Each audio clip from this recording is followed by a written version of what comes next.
Hello കൂട്ടുകാരി, നമ്മുടെ കൊഴുവ വറുത്തതാണ്. നമ്മുടെ ചെറിയ കൊഴുവയായിരുന്നു, വലിപ്പം കുറഞ്ഞ കൊഴുവയായിരുന്നു, നാടൻ കൊഴുവയായിരുന്നേ.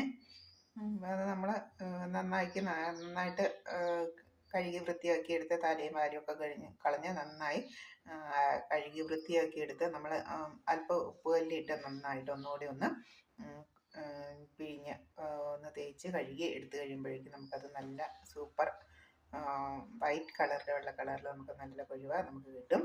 അത് നമ്മൾ ഒരു പാൻ ചൂടാക്കി ആവശ്യത്തിന് എണ്ണ ഒഴിച്ച് അതിലേക്ക് ഞാൻ ആ എണ്ണയിലേക്ക് തന്നെ സ്വല്പം ഒരു ഉപ്പുപൊടി അങ്ങ് ഇട്ട് വയ്ക്കുക. എന്നിട്ട് ഉപ്പുപൊടി ഇട്ട് അത് നന്നായിട്ട് തിളച്ചിറങ്ങി ചൂടായി വരുമ്പോഴത്തേക്കും കൊഴുവ അങ്ങ് ഇട്ട് കൊടുത്തു കഴിഞ്ഞാൽ പെട്ടെന്ന് അത് പൊള്ളി വരും.